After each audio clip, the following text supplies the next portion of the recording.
welcome. David Levin here, Raising the Game today. This is Tuesday, so we're talking about the mental game of sports and competition. Fridays are for the rest of our lives. Today I want to talk about Novak Djokovic, the great tennis player. I love talking about tennis players in general because tennis is probably the hardest mental game. It's not the most complicated, but I think it is the most difficult. It's a solo sport with a direct opponent, unlike golf where you're really only playing against yourself. You're on your own. You can't talk to your caddy or your coach or really anybody. And there's a lot of time to think and get stuck in your head. And Djokovic's mental game is especially interesting because first, he's, one of the best players of all time, arguably the best ever. And that by definition tells you he has a killer mental game. Talent alone does not get you to that level of consistent mastery. Also, he's still playing at an elite level, still competing, still winning at 37 years old at the time of this writing, which is very rare and also in great part possible because of his mental game. So when he talks mental game, we all should listen, and he did talk recently. There was an article in Sports Illustrated this month where he lays out his tips for having a strong mental game. There are 6 items in the article. They're all worth talking about.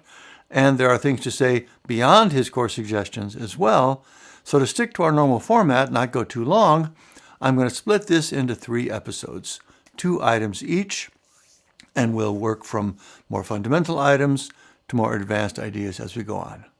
So the first suggestion is to focus on your inhales and exhales, as he says, inhales and exhales. I assume he's referring here to box breathing.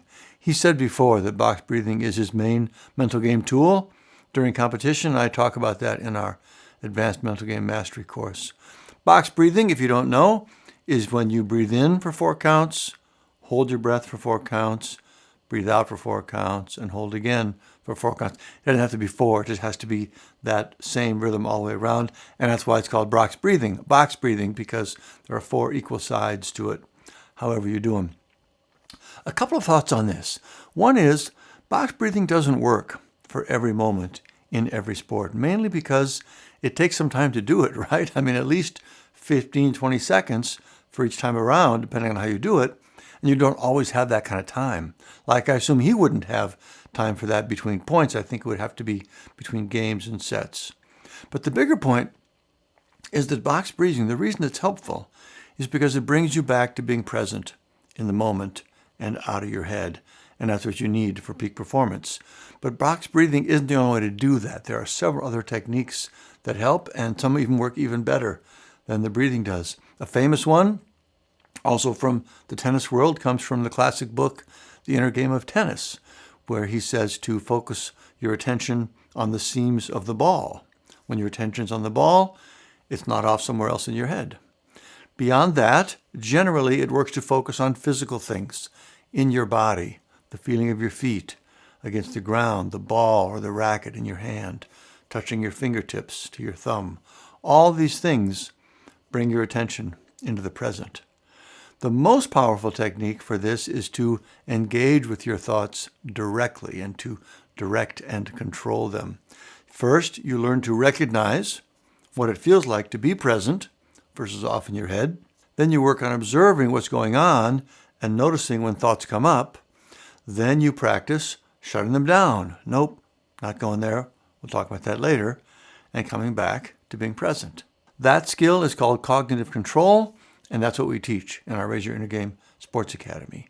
All of those are ways to get out of your head and back in the game. And that's the big point in Novak's first tip.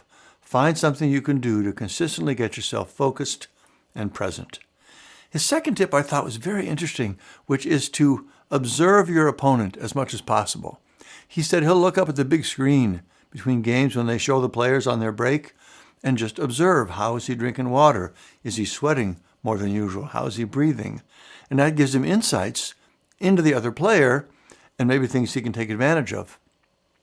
I honestly hadn't thought of this in the context of the mental game before. And I suppose you could say it's still not quite in that direct toolbox. It might belong more in the strategy toolbox. Depending on what you see in your opponent, you might change your approach to take advantage of a weakness.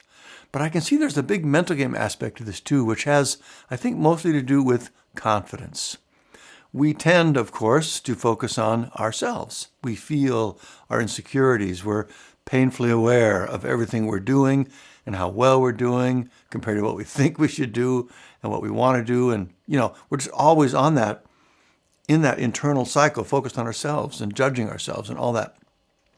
But we forget that our opponents are having the exact same struggles, both external and internal. If it's hot, if the wind is bothering us, it's bothering them too. The nerves and worries and distractions we're feeling, they're feeling the same things. And in every case, maybe this gives us a chance to deal with them better than they are, especially the mental game things when we know we've done the work on our mental game.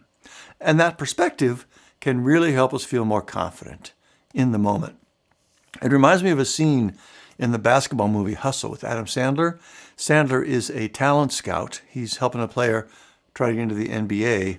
A bunch of top players are coming together for a showcase event. It's a super high pressure moment for everyone. So Sandler's player notices probably his top competitor coming into the gym and says he's here in a way that, shows that he's a bit intimidated by him.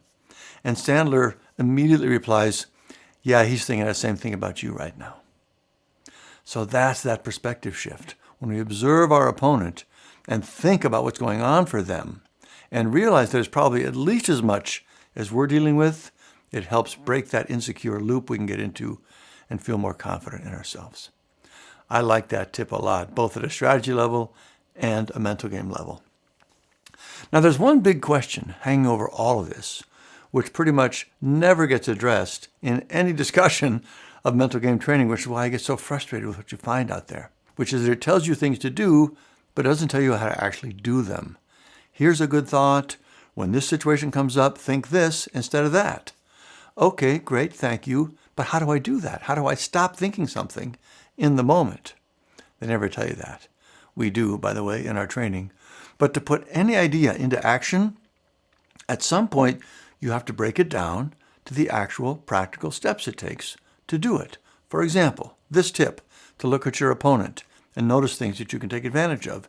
You have to first come up with a list of things to look for. Maybe it's how much water they're drinking. Maybe it's something else. For the things you're looking for, what will you do differently? Based on what you see, you have to have strategies for that. How will you remember to do it with everything else going on during the match? And how will you evaluate how it's going, how you can improve it, and keep using it over time? All those might seem obvious, but without breaking things down to that level and having an intentional plan to act on them and practice them, it will never become a genuinely helpful part of your toolkit. It just won't. Now, we do break things down and work on them like this in our physical game, but we don't do the same kind of granular work with our mental game.